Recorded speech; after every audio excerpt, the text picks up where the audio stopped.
Hey guys, Black Sheep here. I have a mail day, just a couple of really quick pieces of mail to open on camera here. But I do have an update as well. Unfortunately, the Sharks, they lost their series against the Canucks. Yeah, it's sad. So, I guess the season's over for the Sharks, which is really too bad because they had a really good team this year.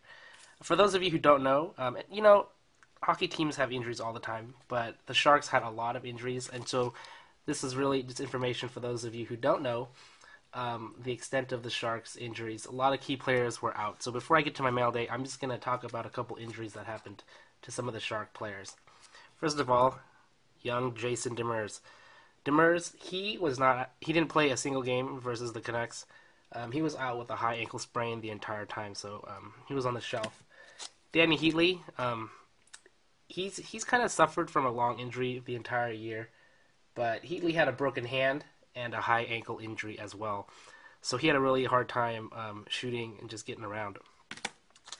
Chloe, who had an awesome series against LA and Detroit, really took a toll on him. He actually was playing with the shoulder separation, and from what I hear, he couldn't even put on his jersey by himself, so he had to have help. And you could tell, he didn't look the same versus Vancouver. Next up, we have Dan Boyle. He had a damaged MCL during the series against Vancouver. Logan Couture. Logan, he actually played with a broken nose. And, if I'm not mistaken, I think it was Chloe who actually gave him a broken nose. They ran into each other. So really not Vancouver's fault on that one, but kind of unfortunate. We have Joe Pavelski. Pavelski had an ankle injury during the series.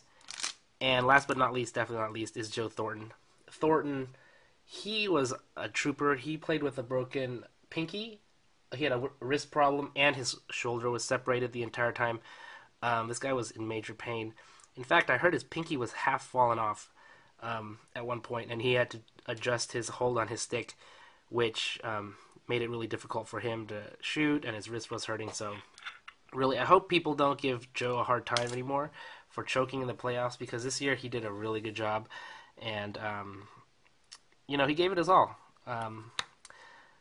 There's a couple more good years left with Joe and the core of the Sharks, and so really, hopefully, next year we'll see what happens. All right, on to my mail day.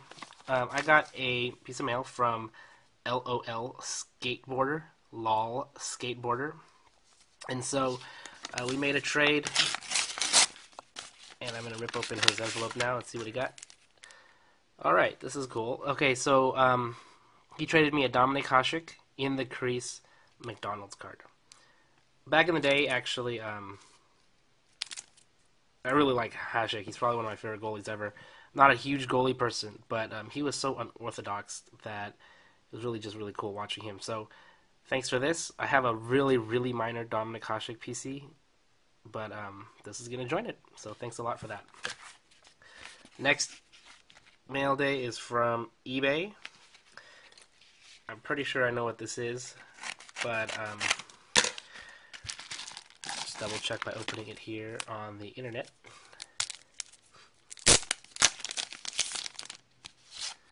Aha, here we go. This is a Logan Couture Rookie of the Year Contenders card from Contenders this year. This is the non-numbered version. There's also a numbered version to 100 and to 50, and there's an autographed one numbered to 50. I do have the number to 100 coming, and I'm pretty solid that I'm going to be bidding on some of the other ones, especially the autograph. That's one I really want to pick up. But this is from eBay, and thanks for watching, guys. Again, I will be having more hockey breaks during this year. Just because the Sharks are out of the playoffs doesn't mean that I'm not going to do hockey anymore, but we'll see how they go. Hopefully something new will come out pretty soon to bust open. Until then, thanks for watching, guys.